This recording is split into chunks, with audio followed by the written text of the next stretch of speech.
You just say that your point is that the transition wasn't fast enough, that fossil fuels got us into this mess. And unfortunately, I think, Christy, they're the only thing that can get us out of this mess near term. Am I wrong?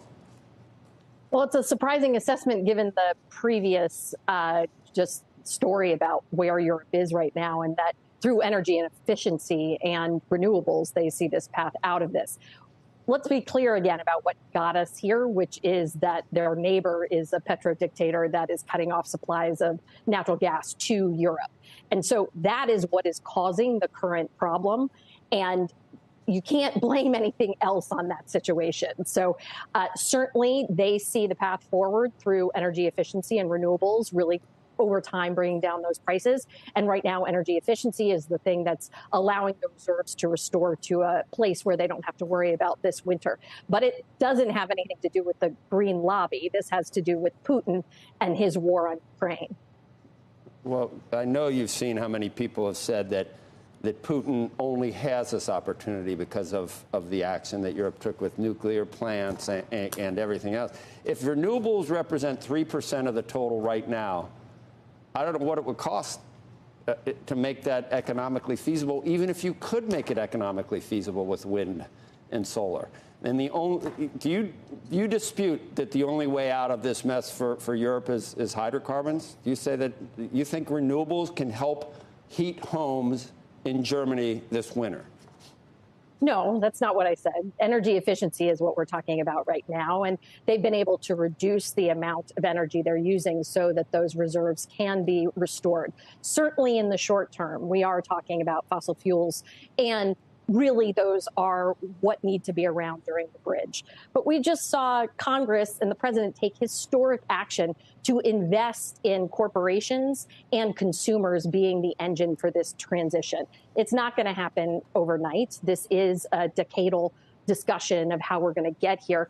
But the conflation of the move to renewables and energy efficiency with the action of Putin cutting off fossil fuels really kind of brings together two issues that are separate. I mean, our reliance on fossil fuels and the moment that the petro dictator decides to cut off those supplies, that's what's causing inflation. That's what's causing gas prices to go up, not this transition to renewables. Fossil fuels have brought us the type of lifestyle we're able to have right now. It is a reliance on fossil fuels because nothing else would allow us to do this at this point. Because the fossil fuel industry is really standing in the way of making that transition and allowing it to happen.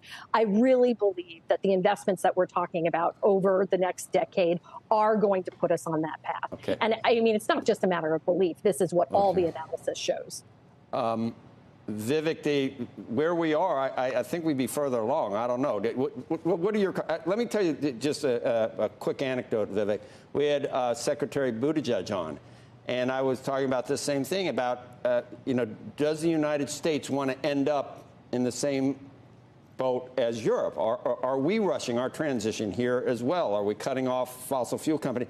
And he said, the world needs the United States to lead. Yes, we want to beat Germany in the transition. And to me, it's just like living in some utopian dreamland, some fantasy world.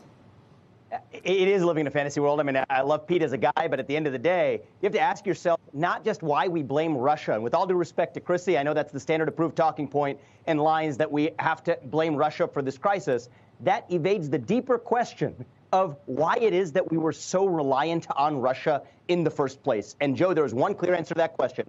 It is systematic underinvestment in fossil fuels by Europe and in the West more broadly.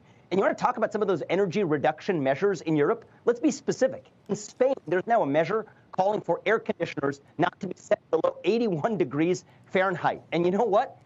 Winter is going to be even worse of a message for Europe right now. Winter is coming this year. And you want to know what Putin's thinking?